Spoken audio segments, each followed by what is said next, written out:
Wallace Gator Bradley. Before I start the show, I want to share something with you, with my viewing audience.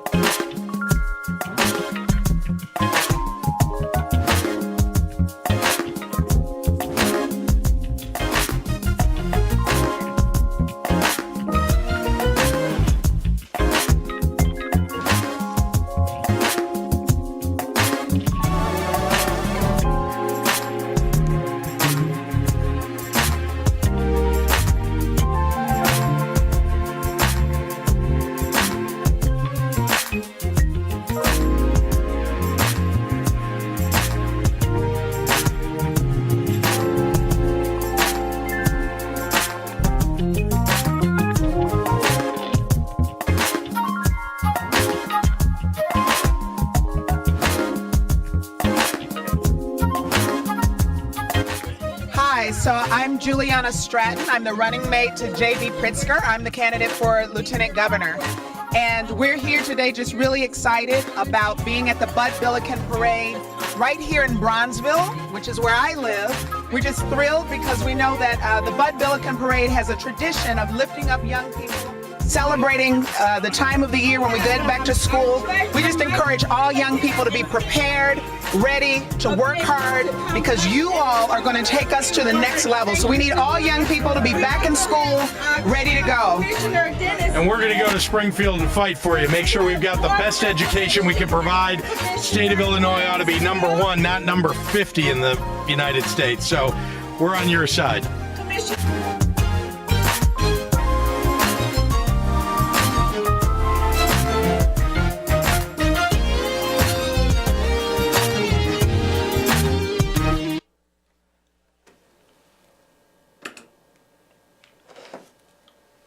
But I want everyone to know that next week will be the next Bud Biliken Day Parade. The parade is going to be very interesting, not just for the residents within the state, but it's a Bud Biliken Day Parade before the next election, where you're going to have a chance to decide who's going to become the next governor, the next attorney general. We got a chance to elect a bunch of Democratic congressmen. Thank God we got Democratic senators. So as we enjoy next week, the millions of people that's going to watch the Bud Biliken Day Parade, I want to say make sure that you don't choke. Please get out and vote. And tell people to get registered to vote, because these midterm elections are very important. And with that, let me say good evening to you again. And this show is being brought to you by a wonderful person that happens to be the chairman of United Peace, Inc. She's also the producer of this show and director of this show. None other than, I'm kind of biased, my wife, Terry Marsh, someone that I love. Me, I'm no one. I'm just Wallace Gator Bradley, the host of this show. And I want to say, to God be the glory. Everyone knows about the protest that was on Lakeshore Drive. I want to say, hooray, hooray, for the fact that the people, I don't like calling them protesters, the people made their point known. It was non-violence. It was a non-violent march. There was no violence. There were no disturbance. Nobody got arrested. I want to say hooray, hooray to the mayor that made the wise decision to stop the traffic on Lakeshore Drive, on the south end at Fullerton, and on the north end at Irving Park. And again, I want to say hooray, hooray to the fact that the residents and then the individuals that came to watch the baseball game when I read their response, they understood why the people were there marching. It was a win-win situation all the way around. Everybody's concerns got addressed. Caller, I see you. Could you say your name and voice your opinion? My name is Ray and Gator. Hooray, hooray, hooray. Hey, Ray. Let me just say this. Well, you was kind of stepping there, weren't you? Yeah, I do that a little bit, Ray. You were looking good. I said, ooh, look at my man go. but you know, what gets to now the Bud Biliken Parade, people go to see the parade and not them young girls with very little clothing on. Now when they go watch the parade. But what I want to say about this is Jackson Park used to have the best, or one of the best, softball tournaments in Chicago. Yes, sir. Basketball tournaments in Chicago. And now the library is going to be built there, which wasn't bad. But now they're going to build that big building for the former president. It's going to take up at least half to three-quarters worth of the park. Right. But you know, Ray, the wonderful thing, I'm hearing what you're saying. Okay. And the wonderful thing about that, maybe now people are paying more attention to the great softball games that be at Washington Park. You know what I'm saying? I believe that everybody is focused on what they feel that they may be losing and not paying attention on how if we work this thing together, we all can gain something. You know? Okay, Gator, but listen, they could have had it at Washington Park and Jackson Park. Hey. There's no place for kids to go now, and now they're going to have really not a place to go to enjoy themselves. Right. Hey, Ray, I got another caller coming, but I agree with you. Because... Thank you, Gator. You're the man. Thank you, man. I appreciate you. You're a stepping man. Yeah, I'm a stepping man, Ray. You know, I'm glad that Ray brought that up. And I'm saying that to say this. When I see Jabari Parker, former Simeon student, our son went to Simeon, and I see that the Bulls made the right choice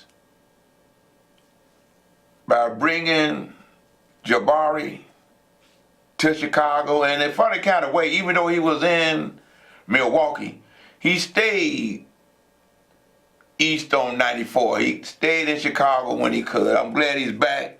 But the wonderful thing is, he came back, and in the spirit of what his father was doing. I remember watching Jabari and watching my son and a lot of other kids going to Washington Park to play basketball, and Jabari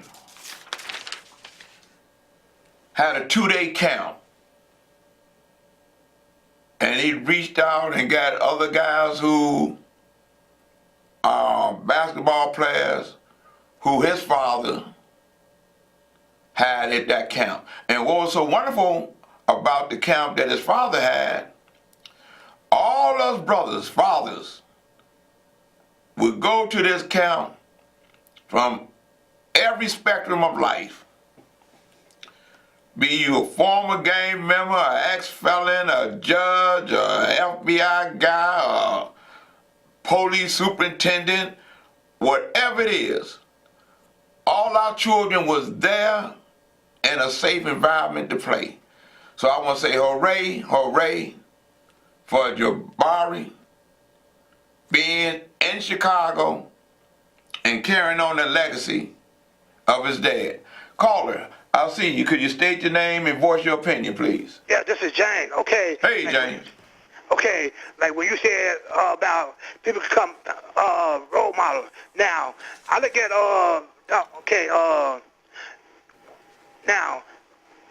Eddie Johnson and Rod Manuel. they need to step down because they ain't gonna stop the violence. And it was good they did the protest, but I think it ain't gonna stop because if you get involved, it ain't gonna stop. You know, my brother, you 100% correct. You know, on that note, after the young lady got murdered on 79th Street, when her and that guy was coming from the gas station, and I started getting reports that when the community or the family wanted to have a prayer vigil, people got to fighting at the prayer vigil. They tell me there's a video out there. And one thing about violence that I'm seeing, violence is spontaneous. You know, and my wife had put up a prayer, and it was asking for God to bring down his wrath, pretty much. I can't remember what it was. But I shared the prayer, and I asked a lot of pastors whose pages I did have, I tagged them, and say, if all of them or just 10 of them made this prayer their sermon, that would be powerful. And then I started getting calls from pastors, or I started reading comments from people that were saying, hey, that's a prayer that we may not want, because God may come down and really bring down his wrath to stop those who's engaged in senseless shootings and killings and protecting people that's involved in senseless shootings and killings. And then there's going to be a whole lot of more crying because it's going to be our relatives' children. I'm saying that I agree with you. If Rom and the superintendent resign today, the next mayor and the next superintendent is not going to be able to stop all these shootings or these homicides. And one thing I want to say on this note, and I'm going to move to the next thing.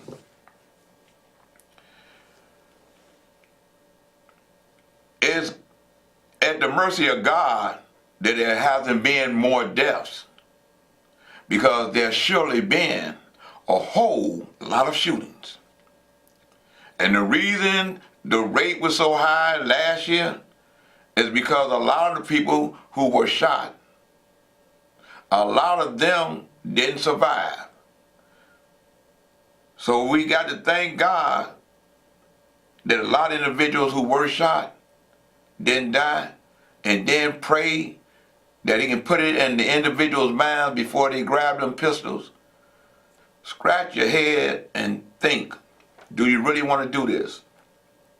My last show, I put out there where I went to a town hall meeting and the people was asking about putting out a pledge or rules of engagement. And the rules of engagement is not condoning the violence. Nobody wants anybody to get shot or harmed. But it was saying if you got a conflict with someone and you see that person and he with his family, his children, or innocent bystanders, give that person a pass till you guys or ladies are with one another, where there's no chance that an innocent person can get shot and get harmed. And one of the things was, just because you got a conflict with an individual, you know where he live, don't go down his block and shoot up the block. Don't even shoot up his house. Wait till you see that person and address your concerns, and 9 times out of 10, that may give you enough time to say, is it really worth taking an individual's life or possibly losing your own? So, moving forward,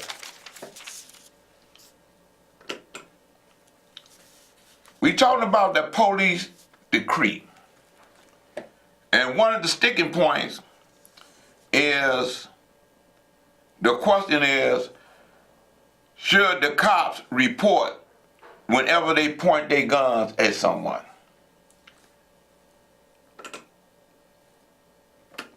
I think they should. I think anything that the police officers, from what I'm reading, the fraternal order of police officers or their president is saying that's a waste of paperwork. We have to fill out that paperwork, and every time we pull up a gun. And then I say, okay, what is he saying? Is he saying if he pull out the gun, he might as well shoot somebody because he got to fill out paperwork? I think we all need to get behind that decree. I believe the public, when I say we, I'm talking about us, the public, okay, the people, okay. You got a chance to give what you feel need to be a part of that decree, and I think we as a public need to participate and make our feelings known before they come with the final proposal to present to the federal judge to do the monitoring. You know, a lot of people scream about what should be done and how it's being done. Caller, I see you. Could you state your name and please voice your opinion? Dave Bradley, it's so good to see you on the CanTV airwaves on this happy Friday. Yes, sir. Tell me your name, man. I feel the joy coming through the tube. This is JB from the South Side. Hey, Jay. So, yeah, man, the thing to say about Chicago is, keep your head up or keep your chin up and your head down, right? Right. I think I think this consent decree is probably one of the best things that's going to happen to the police department. But what I wanted to ask you is, they're wearing body cameras now, right? Right. Can't we monitor for those gun pointings with that body camera? And is there any other technological way that we could make it so that they don't have to do the extra paperwork? Because I'd rather have the cops out on the street than out in the back filling out paperwork. You know what I'm saying? You know what? I'm glad you brought that up, and that's what I said earlier. That you said right there is something that need to be voiced to the individuals that's talking about putting that decree together. You know what I mean? Hey, I'm going to give you my number. You got a pen? Because I want you to call me tomorrow or call me Monday, and I'm going to get that phone number and everything to you, because with technology being what it is, I believe that's something that can happen. You know what I mean? If you raise that gun and something should go off like click, the camera comes on, and make sure the audio comes on at the same time. You know what I mean? Okay? I believe that can happen, and that should address the concern about those that's worried about paperwork. Caller, I see you. Could you please state your name and voice your opinion? Hello? Caller? My name is Sam Rainey. Brother, I've been knowing you, man, since the early 60s, bro. Hey, man, I told everybody I was 21, man. I feel you, Brother Gator. How you doing, man? Man, what I see, brother, is the fact that a lot of young brothers out here, there are no more mentors out here like it was when we were coming up in the 60s, because remember back in the 60s, we did have still family that were in different factions of gang, but they were still family. Right. And they knew how to do together a peace treaty. And this is something, Brother Gator, we have not seen in years, because it's not about the policemen now. Right. It's not about the churches. It's about how we raising and how we're not raising our kids to be better citizens than what they are already. Because the problem that we have out here now, this starts at home. A child cannot learn if he's not taught at home, and that's where it starts at, Brother Gator. Hey, man, you know what? I got to agree with you on that. Because with the help of my wife, who's the mother of my 3 sons, that's how we raised our children. And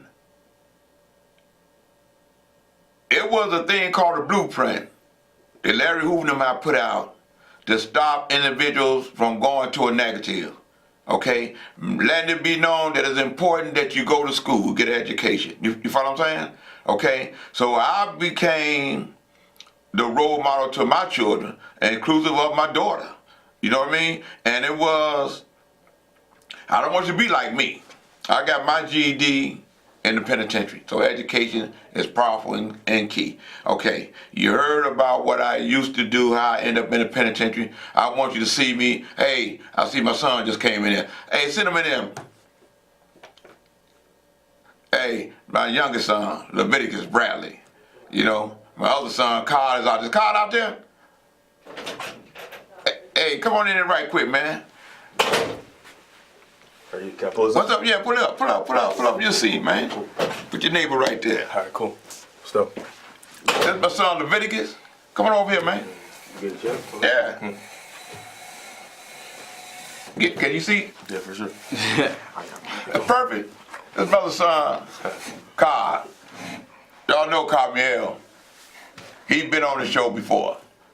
Hey, he may be sitting low, but he's this tall. Okay.